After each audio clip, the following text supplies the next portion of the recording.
Hello everybody. I really want to title this video, The Dangerous Policies That the Church Makes.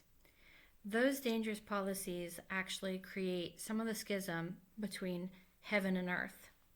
And one of the reasons why I really want to bring this up is because I believe that it is a widespread problem and it is an incredible problem that actually puts a tremendous amount of power and authority into the hands of the devil and actually creates a kind of enemy of against the church that's quite natural and probably is a way for God to basically punish his own church. But hopefully, if people become more aware of this issue, they will basically understand how important it is to change this policy, even if it's just in their own minds. I believe that there is an unseen policy that the church is basically promoting and encouraging that basically states that if a Christian falls into sin or ends up with some kind of problem or some kind of issue, their stuff, the earnings that they have been given, their authority, their honor should be given to other people.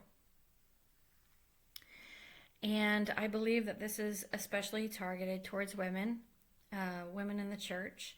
I really believe that there is a sort of belief that when a woman gains something spiritually, it should be given to her husband, it should be given to her father, it should be given to a male relative who's in authority over her, which of course is something that the church basically makes a decision on. And what this accomplishes is actually the devil putting a bounty on people's heads, and it gives them a kind of encouragement to knock people into sin. So let's say you have a woman who is underneath the authority of a father who is incredibly wicked. Then he will know the tendency of how the church works, and he will find his utmost creative ability to basically get her to fall into sin, to make her look bad, to falsely accuse her, and to do absolutely anything he possibly can in order to gain the earnings, the monetary earnings that she produces, or even the spiritual earnings. And this, of course, causes the death of many, many righteous people, and especially women. But it's not just women that this is happening to. There are countless men in America who are suffering this. And one example that I can really come up with is actually Eminem. Because Eminem grew up where the father abandoned the family. He had a lot of problems. His mom had a lot of problems and did a lot of really bad things as a mom. And Eminem grew up basically feeling like there wasn't anybody on his side. There wasn't anybody in his life who was trying to really help him to do the right thing or to go in the right way. And Eminem really made a lot of mistakes. And he admits that, and mistakes are human, but especially when you think of the opposition that Eminem came across, you can definitely understand that he didn't have it easy. It wasn't easy for Eminem to really rise above his own circumstances. Even though he made mistakes, he really tried his hardest to do what was right for his own kids and for his own wife. Even though they had problems and issues, he still tried to basically break the cycle of poverty and badness, that a sort of a bad legacy that he had been given. And so he did a lot of things that were really, really right.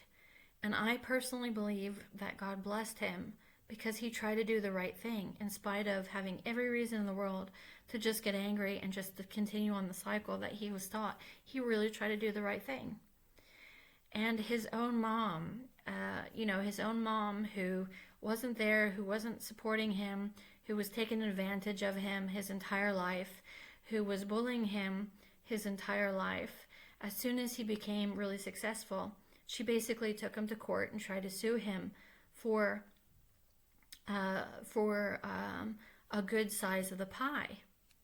And it was at that time that Eminem chose to release his song, Cleaning Out My Closet. And you have to wonder, well, why would he do that? I remember hearing that song and thinking, oh my gosh, couldn't he just forgive his mom? And now I understand him. And the reason why I understand him, and I'm totally sorry for ever even having that thought. It was just a thought that kind of crossed my mind. Oh, he should have forgiven her. He has forgiven her. And he has sort of reconciled with his mom in later years. But the reason why he had to come out with his own story was because his mom was constantly trying to pull him down. He was trying to do the right thing and trying to take care of his family. And she was trying to draw him down so that he would never make a success out of himself. And when he did, she tried to steal it from him. And countless of parents are doing this. And this connects right back to the policy of the church, where if you make it profitable to drag someone into sin because you're rejecting grace, you're rejecting mercy, you're rejecting believing the best of a person, then basically what you're doing is you are giving everybody the greatest opportunity in the world to falsely accuse a person in order to try to steal their stuff. And that's what Eminem's mom had tried to do to him. And, you know, he was just trying to do the right thing. And he was just pulling through all oppositions and issues and all kinds of different things to try to do a better life for himself and his own children and create a better legacy for himself. And sometimes, I mean, he was very honest. He was very authentic about his feelings of anger towards his wife, towards his father, towards his mother. And, you know, I think that was a part of his own cleansing process of basically expressing his hurt and his anger. And, but it was also his own defense. And if his mom had not been so accusing him and trying to pull him down, he would have probably never had to release that video, and he could have just kept it a secret. But anyway, this goes right back to the church. And is the church actually encouraging parents to eat their own children, to offer them on the altar of some false god and some demonic thing? And you know, why would they basically encourage people to do that? And I don't believe that this is good. You know, I really, really, truly believe that the church is listening to all these accusations somewhere in the spirit, and their own hearts are basically judging against these children, and they're making it even more difficult to break free from wicked parents who are basically trying to use and exploit their own children.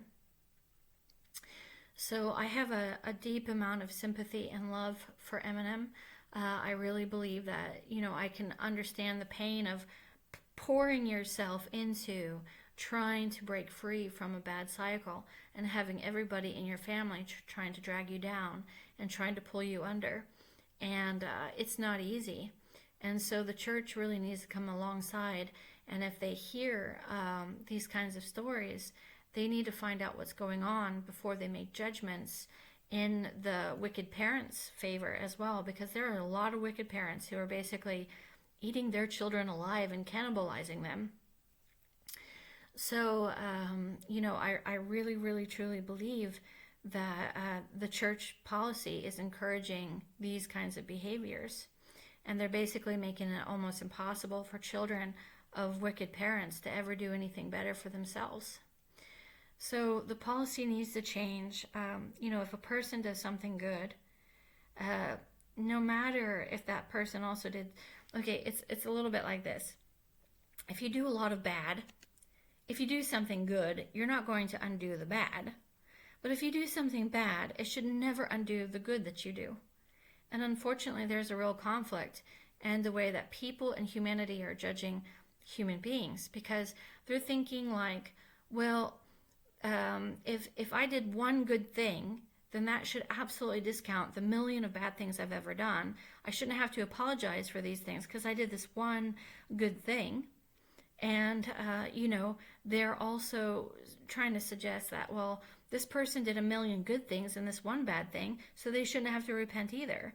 And so what they're doing is they're taking children who are underneath wicked parents who are basically finding it completely financially profitable to sell out their own children for the world. And they're making it impossible for them to actually leave the control of those parents. So, I really feel passionate about this, and I really hope that the policy changes, and I really hope that the church realizes that, yes, if a person repents of something bad that they've done, it's forgiven.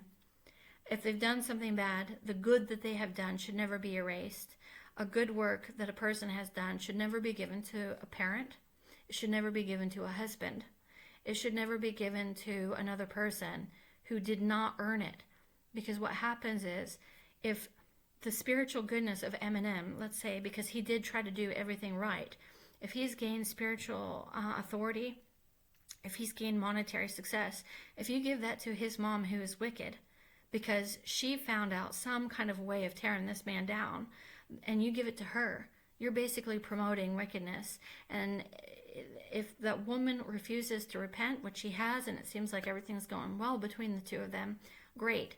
But if you give the rewards of righteousness to a wicked person, you are going to promote wickedness, and you're going to create your own enemy that's going to bring about the apocalypse. So the church is really, really, really shooting itself in the foot, and they're really creating a huge problem. And I've seen this as a widespread issue. So that is all I have to say about